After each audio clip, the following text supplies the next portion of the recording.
Zdravo, danes smo pa že vlog številka 59. Poskušam vsak dan konstantno objavljati, tudi če so kratki videi, samo da res vsak dan nekaj objavim. Danes bi pa rad z vami delil mojo izkušnjo, da sem ugotovil, da se je moja angleščina zdaj v parih mesecih res drastično izboljšala. V primerjavi recimo, 5 let nazaj, ko sem srečal nekega tujca v Ljubljani na avtobusni, pa me je vprašal za pot, mi je bilo recimo nerodno mu odgovoriti, zato ker nisem znal, ne.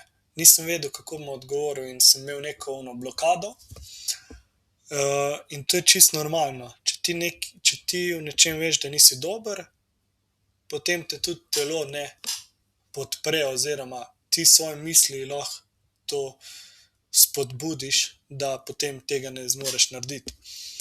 Pol sem se pa odločil zavestno, da moram nekaj spremeniti, in sem res začel vlagati veliko časa, truda, energije v angleščino. Gledal sem serije, poslušal sem na delovnem mestu, kjer sem bil, doma poslušal sem radio angleški, gledal sem videoposnetke na YouTubu, prebral sem različne članke, knjige, konverzacijo sem vadil, Tandem aplikacija je ful dobra za to. Imaš tam, lahko z ljudmi chataš, lahko voice pošiljaš, lahko greš v party, to je neka opcija, kjer nekdo ustvari skupino in potem je not kot Teams, samo da se pač vidi samo ime, tiste slike, ko pač želiš, in se pol vklapljaš not z mikrofonom, kadar želiš, lahko greš naprej, lahko si samo poslušalec, lahko aktivno sodeluješ. In res konstantno, s trdim delom, pač da se naprej potiskaš, da si v neki situaciji, ko veš, da ti ni prijetno, ampak ko to delaš konstantno, dan za dnevom, na začetku je malo težje, ker poslušaš jezik in si živ, če ne razumeš vsega. Jezik je ful hiter, razumeš samo par besed, pol ko ti to res konstantno delaš, recimo meni se je to zgodilo, da sem ugotovil, kot da se je jezik, ki ga poslušam, upočasnil, ampak dejansko jezik se ni upočasnil, zgodi se samo ta fenomen, da se tvoji možgani bolj privadijo na jezik in prej razumejo besede in potem tvoja zaznava je takšna, kot da oni govorijo počasneje, ampak v resnici ti hitreje razumeš besede in pomen, zaradi tega tudi ti jezik dojemaš kot počasnejšega. To. Ful pomaga, da si konstantno, da se daš v neko okolje, recimo radio in to, ali pa posnetki, da si dnevno izpostavljen tudi, recimo, če ti poslušaš, pa da se nisi aktiven poslušač, da si samo pasiven, da v ozadju igra, to že to ko ti preživiš v okolju, kjer se to predvaja, se tvoji možgani počasi navajajo na nove besede in pol, ko se tudi ti besede učiš, ti je dosti lažje.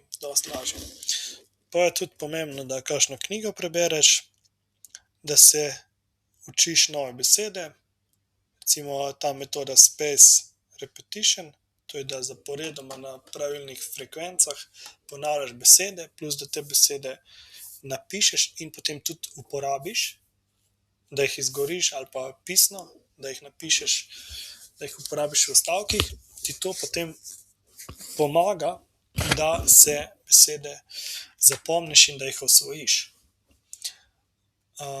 Recimo to, pol jaz imam recimo še tutorja, torej osebno učiteljico angleščine, s katero imava tedensko po 2 uri, 1,5 ure, 2 ure pa 45 minut, kjer vadva konverzacijo.